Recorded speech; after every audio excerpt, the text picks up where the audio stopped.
L'Algérie est confrontée à quelque chose de bien plus grave qu'un simple incident frontalier. Laissez-moi vous expliquer. Fin mars 2025, un drone malien a été abattu près de Tinzaouatine. À première vue, cela ressemble à un simple différend entre voisins. Mais en réalité, ce n'est que la partie émergée de l'iceberg, le signe d'un complot régional plus vaste visant à affaiblir l'Algérie, dernier rempart contre l'ingérence néocoloniale en Afrique du Nord. Vous vous demandez peut-être qui tire réellement les ficelles? Derrière les actions du Mali, il y a une coalition. Les États du Golfe, le Maroc, la France et même Israël.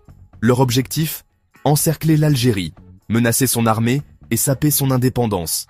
N'oublions pas que l'Algérie a toujours été présente pour le Sahel, en investissant des milliards, en partageant son expérience militaire et même en effaçant la dette du Mali. Mais aujourd'hui, ceux que nous avons aidés sont manipulés et retournés contre nous, utilisés comme des pions dans un jeu plus vaste. Parlons de la France, un instant. Paris aime se vanter de son bilan en matière de droits de l'homme, mais regardez de plus près. Tout en expulsant des diplomates algériens, elle permet aux services de renseignement marocains de traquer des dissidents sur le sol français. Hypocrisie? Absolument. Et pourquoi cette hostilité? Parce que l'Algérie, fière et indépendante, refuse de se soumettre à l'OTAN, se tient aux côtés des BRICS et de la Russie, et ne joue pas le jeu colonial de la France.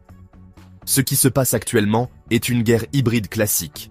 Attaques médiatiques, pression diplomatique, menaces sécuritaires, et même des tentatives d'attiser les troubles sociaux et d'instrumentaliser la crise migratoire contre nous, comme ce qui s'est passé en Syrie.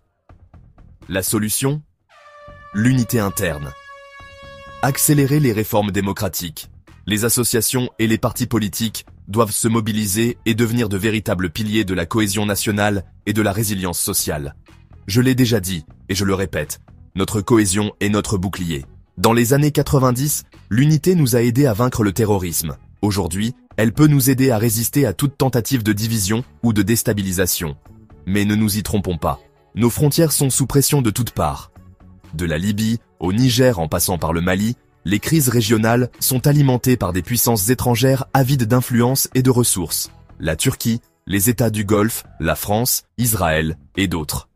L'Algérie est à la croisée des chemins. Les menaces sont réelles, mais notre capacité à nous mobiliser, à nous réformer et à défendre notre souveraineté l'est tout autant. Plus que jamais, la vigilance et la solidarité sont cruciales. À notre tour de montrer au monde que l'Algérie ne sera pas mise à genoux. Merci de bien vouloir activer la cloche et de cliquer sur j'aime.